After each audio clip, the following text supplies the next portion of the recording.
वालेकुम। उम्मीद है आप सब खैरियत से होंगे। आज फिर मैं हाज़िर हूँ बहुत ही मज़ेदार रेसिपी के साथ।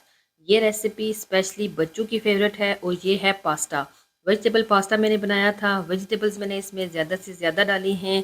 पास्ता क्योंकि बच्चे खुश होकर खा लेते हैं, तो वेजिटेबल्स अगर पास्ते में हों तो फिर बच्चे इतना एतराज़ भी नहीं करते। वेजिटेबल्स के बहुत ज़्यादा फ़ायदे हैं, बच्चों के लिए बहुत ज़रूरी होती हैं। तो बहुत ही आसान और मज़ेदार सी रेसिपी आपके लिए लाई हूँ। तो आइए इसकी रेसिपी की तरफ चलते हैं। तो इसके लिए पास्ता को मैंने पहले से बॉयल कर लिया था। 1 पैकेट ये पास्ता का था, 500 ग्राम का। मैंने पानी में तेल और नमक डाल के इसको बॉयल करके अब इसको ड्रेन कर लिया है। अब जो है वो मैं दिखाती हूँ आपको इसके कुछ इंग्रेडिएंट्स। कुछ सब्जियां आप स्क्रीन पे देख सकते हैं। 2 टमाटर मैंने लिए हैं और टमाटरों की मैंने स्किन उतार के उनको मैंने चॉप कर लिया है। इसके अलावा टमाटो केचप इसमें जाएगा और जो गाजरें हैं वो मैंने इस तरह से कट कर ली हैं, ये भी इसमें जाएंगी। तो बाकी सब्जियां जो हैं वो जल्दी पक जाती हैं, इसलिए मैंने उनको सेपरेट रखा है। अब आ जाते हैं इसके मेथड की तरफ। तो सबसे पहले 2 टेबल स्पून मैंने ऑयल लिया है। 2 टेबल स्पून ही इसमें जिंजर और गार्लिक गया है। इनको मैंने छोटा सा ऐसे चॉप कर लिया था। बस 2 से 3 मिनट के लिए मैंने इसको हल्का सा फ्राई करना है। अब इसमें चली गई हैं कैरेट्स। ये पकने में, क्योंकि मैंने जैसा कि आपको बताया है टाइम लगाती हैं, तो इनको मैंने पहले ऐड किया है और 4 से 5 मिनट के लिए मैंने इनको लहसुन और अदरक के साथ थोड़ा सा फ्राई कर लेना है। अब बाकी सब्जियां इसमें जाएंगी, इनको भी मैंने पका लेना है। आंच को आपने याद रखना है कि तेज़ ही रखना है।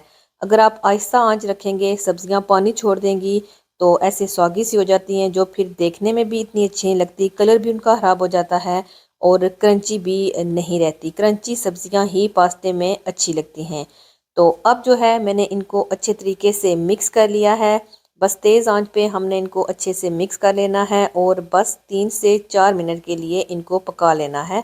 जब सब्जियां थोड़ी सी बस सॉफ्ट हो जाएंगी, तो जो मसाले थे जिसमें सुरख मिर्च पाउडर, काली मिर्च पाउडर, नमक, जिंजर पाउडर और अनियन पाउडर और इसके अलावा इसमें लहसुन पाउडर जाएगा। ये 5 से 6 मसाले मैंने इसमें ऐड कर दिए हैं। जिंजर, गार्लिक और अनियन पाउडर आप ज़रूर डालिएगा, उससे टेस्ट बहुत ही मज़े का आता है। और इन तमाम मसालों को हमने अच्छे से अब मिक्स कर लिया है।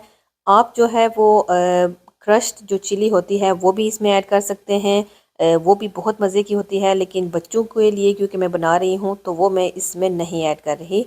अब इसमें टमाटर जाएंगे। 2 मैंने, जैसा कि आपको बताया था, मैंने चॉप कर लिए थे और स्किन मैंने उनकी उतार ली थी।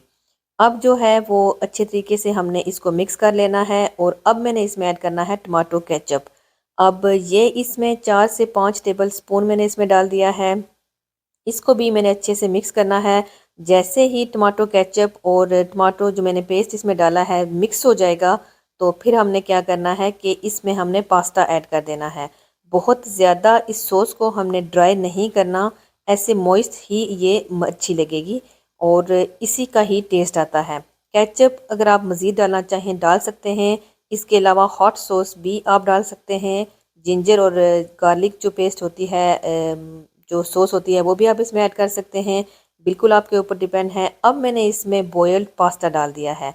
पास्ता आप देख सकते हैं कि कितना जो है वो प्यारा लग रहा है, ऐसे खिला खिला।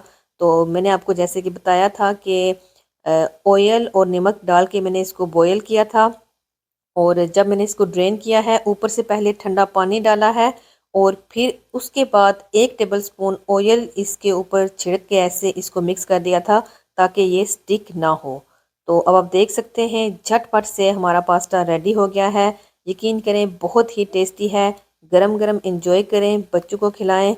अपना बहुत ख्याल रखें, मुझे दुआओं में याद रखिएगा और मुझे ज़रूर बताइएगा कि आपको मेरी रेसिपी कैसी लगी। मुझे दें इजाज़त, बहुत जल्द एक न्यू रेसिपी के साथ हाज़िर होंगी। अस्सलाम वालेकुम वरहमतुल्लाहि वबरकातुहू।